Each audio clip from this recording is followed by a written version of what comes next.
안녕하십니까. 골프는 과학이다. 골프덕후입니다. 오늘의 주제는 스크린과 필드에서 비거리가 차이가 나는 원인에 대해서 알아보려고 합니다. 겨울철에 스크린들 많이 다니셨죠? 특히 드라이버의 비거리가 실제와 다르다고 하시는 분들이 많습니다.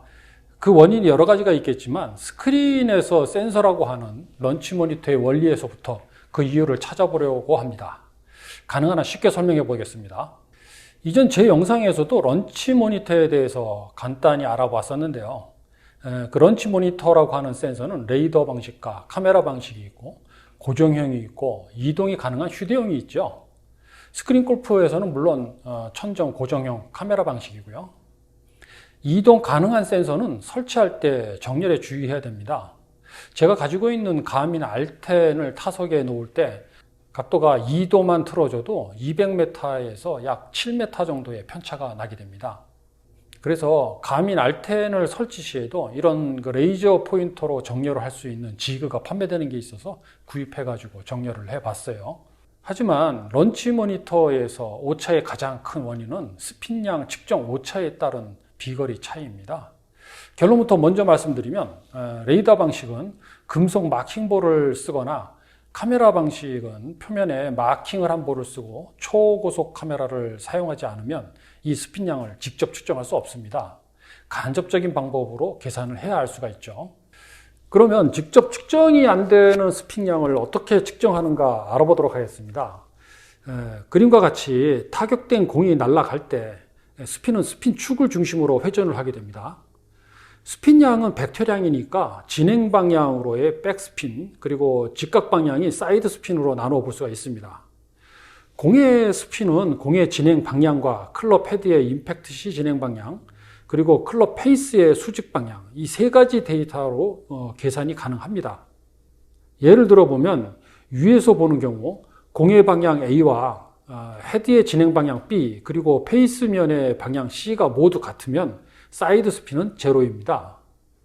A와 B 또는 C가 방향이 서로 다를 때 사이드 스핀이 발생하는 거죠. 슬라이스나 훅 구질이 나는 경우가 모두 이런 케이스에 해당이 됩니다. 초보자의 경우 덮어치는 스윙 궤도가 슬라이스 구질을 만드는 원인이 된다는 것도 잘 알고 계시죠. 정면에서 보는 경우에는 공의 진행 방향 A와 헤드의 진행 방향 B 그리고 클럽의 페이스 각도 C의 조합으로 백스핀량의 연산이 가능합니다. 여기서 헤드의 진행 경로는 곡선이지만 임팩트 지점에서의 곡선에 접한 접선의 방향이 헤드의 진행 방향으로 봅니다. A와 B 사이의 각도가 크면 클수록 백스핀량은 증가하겠죠. 그래서 드라이버는 상향 타격을 해야지만 백스핀량이 줄어들고 비거리에 유리하다는 겁니다. 즉 최대의 비거리를 얻기 위해서는 헤드의 빠른 스피드 그리고 정타율 그리고 낮은 백스핀량이 필요로 합니다. 같은 볼 스피드라 하더라도 백스핀량이 5에서 15% 정도의 비거리가 차이가 날 수가 있어요. 그런데 레이더 방식은 클럽 페이스의 각도를 직접 측정할 수는 없고요. 간접적으로 해야 되고 카메라 방식은 이 세 가지 물리량을 모두 직접 측정이 가능합니다. 이렇게 세 가지의 데이터만을 얻을 수 있으면 스핀량을 추정, 연산 가능합니다. 물론 스핀량을 직접 측정하는 것이 최고이겠지만요. 레이더 방식의 런치 모니터 원리에 대해서 한번 알아보죠. 가까이 다가오는 앰뷸런스의 사이렌 소리와 멀어져가는 사이렌 소리는 그 소리의 높이가 차이가 납니다. 이것을 도플러 효과라고 하는데요.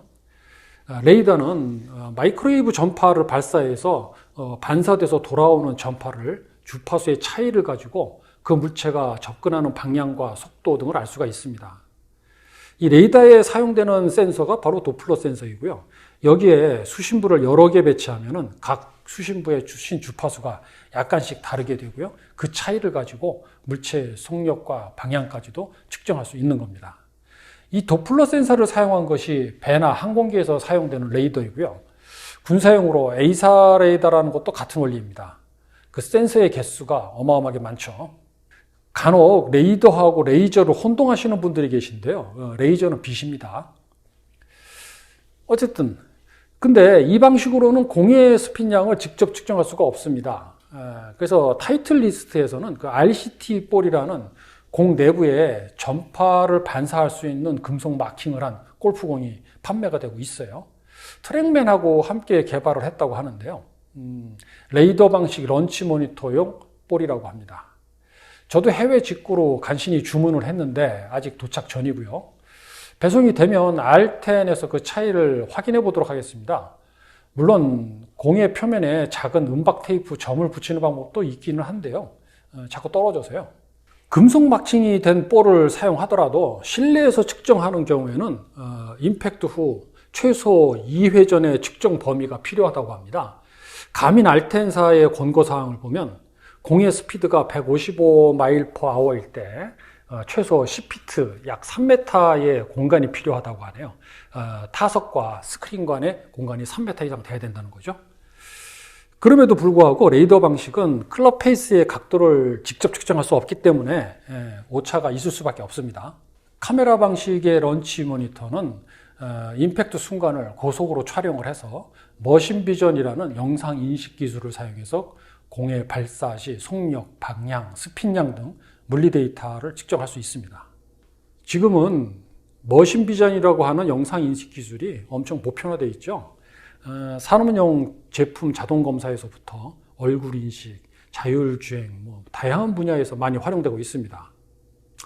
옛날에 제가 천안에 있는 호서대학교에 영상 인식 장비를 설치 납품을 한 기회가 있었는데 학과 복도 게시판에 영상 인식은 포토샵의 자동화라는 문구가 써 있는 것을 본 적이 있습니다.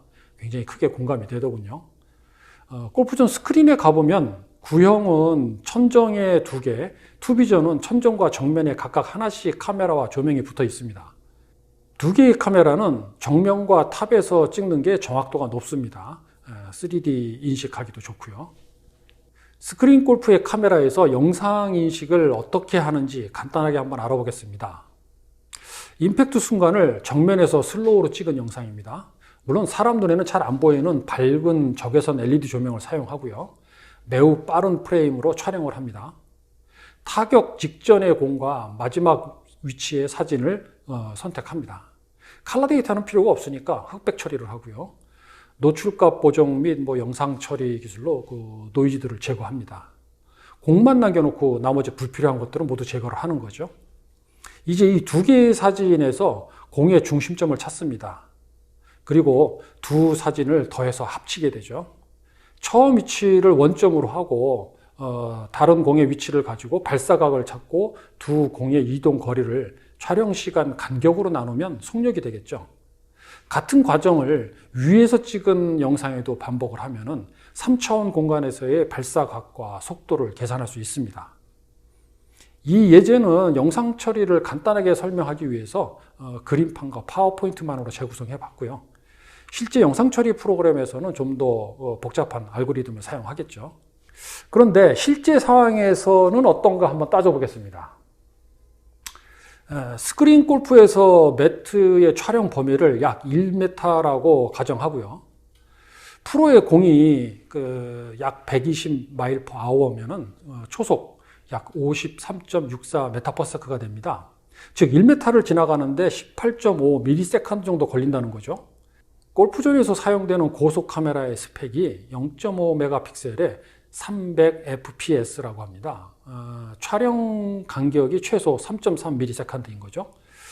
초당 300프레임짜리 카메라를 사용하면 약 120마일/아워의 공을 1m 공간에서 약 5.6번 촬영 가능하다는 계산이 나옵니다. 이 정도면 골프공의 추적에는 충분할 것으로 보입니다. 그런데 스핀량까지 측정이 가능할까요? 고속 카메라에서는 고해상도로 찍기가 어렵습니다. 데이터량이 크기 때문에 그걸 고속으로 처리하려면 프로세싱 등 굉장히 비싸지겠죠. 지금 골프존에서 사용하는 카메라의 해상도가 800에 600이라고 했습니다. 800에 600짜리 바둑판으로 생각을 해보시죠. 공에는 마킹이 돼 있다고 가정을 합니다. 좀 전에 의해서 스핀량이 3000rpm이라고 한다면 초당 50회전, 1회전에는 약 20ms가 걸립니다. 1m 공간을 지나가는데 18.6ms가 걸리니까 1m를 지나가는데 1회전을 채 못합니다. 그래도 회전하는 공에 마킹 또는 인식할 만한 문양 같은 게 있으면 공의 중심점을 기준으로 하는 회전축을 찾을 수도 있고 스핀량을 백스핀과 사이드 스핀으로 나누어서 산출이 가능하겠죠. 그런데 아까 카메라의 스펙이 0.5 메가픽셀이라고 했죠. 화소수가 50만 개라는 겁니다. 1m 공간을 0.5 메가픽셀로 찍으면 한 화소의 크기가 약 1.25mm 정도 됩니다. 골프공의 크기가 42.7mm니까 공을 약 34 곱하기 34 픽셀로 촬영할 수 있다는 겁니다. 보시는 바와 같이 한번 변화를 해봤습니다. 공을 34 곱하기 34 픽셀로 변환하면 이미지가 알아보기 어렵습니다. 어떻게 공의 중심점은 찾는다 하더라도 공에 표시되어 있는 마킹 표시가 어느 정도 크기는 돼야 하고 한 바퀴에 3번 이상은 회전이 돼야 회전축 측정이 가능할 텐데요. 결론적으로 카메라 방식의 스크린에서도 마킹된 볼을 사용한다 하더라도요. 300프레임짜리 0.5 메가픽셀 정도의 카메라 사양으로는 스핀량을 직접 측정하는 것은 어렵다고 보는 게 맞을 것 같습니다. 더구나 마킹이 안 된 공을 사용한다면 스핀량 측정은 더더욱 어렵다고 봐야죠. 요즘엔 마킹된 볼을 사용하는 스크린도 많이 있습니다. 결론적으로 레이더 방식이나 카메라 방식이나 직접 스핀량을 측정하는 것은 쉬운 작업이 아닙니다. 그래서 간접적으로 역산을 해서 스핀량을 추정 계산하는 것은 실제 공의 스핀량과 차이가 나게 되고요. 이것은 비거리와 구질의 오차로 나오게 되는 것이죠. 물론 그 차이는 많지 않아서 예민한 상급자가 아니면 잘 느끼지 못하겠지만요. 휴대용 GC코드가 매우 비싼데요. 이 장비가 마킹 없이 스핀량을 직접 측정할 수 있는지 안 써봐서 알 수는 없습니다. 아마도 초고속 고해상도 카메라 여러 대를 사용하고 영상 처리를 위해서 고성능 프로세서를 탑재했겠죠. 그런데 100만 원 이하짜리 가민 알텐과 30배 가격인 GC코드의 성능이 30배만큼 차이가 날까요? 드라이버 비거리가 실제로는 200m인데 오차 범위가 5%냐 2%냐 정도의 차이겠죠. 예를 들어서 알텐이 190m로 나오는데 GC코드가 196m로 나온다 하는 정도일 것이고, 또한 센서의 성능과 관계없이 공이 떨어지고 나서 얼마나 굴러가는지도 시뮬레이션 프로그램에서의 착지시, 땅의 단단함, 경사도의 설정에 따라서 달라지게 될 것입니다. 이와 같이 런치 모니터에서는 공의 발사 초기 조건만을 알 수가 있고요. 이 데이터를 넘겨받은 시뮬레이션 프로그램은 외부적인 환경 요소, 바람, 기온, 습도, 해발 고도 등 변수를 대입해서 최종적인 결과를 그래픽으로 표시를 하게 됩니다. 가민 알텐의 경우 기상상태란 항목에서 현재 위치에 고도, 습도, 온도를 자동 적용하거나 사용자가 직접 설정할 수 있게 되어 있습니다. 제가 만든 볼의 비행 궤적 계산 프로그램에서도 마찬가지로 외부 환경 조건을 설정하게 되어 있었습니다. 즉, 초기 조건이 같다 하더라도 비거리는 외부 환경 조건에 따라서 달라지게 됩니다. 런치 모니터가 실제 비거리보다 적게 표시된다면 이 환경 조건만 바꿔도 비거리는 바뀌게 됩니다. 골프 시뮬레이션 시스템이 아무리 정확하다 한들 실제 필드에서의 상황을 똑같이 재현할 수는 없습니다. 시뮬레이션의 정확도는 한계가 있기 때문이죠. 대개의 스크린은 그 클럽 헤드의 경로를 가지고 백스핀을 역으로 추산하는 게임일 뿐입니다. 정확한 비거리 측정을 원하신다면 마킹볼을 사용하시는 연습장을 가시면 될 것 같습니다. 여기까지 골프에 빠진 남자 골프 덕후였습니다. 감사합니다.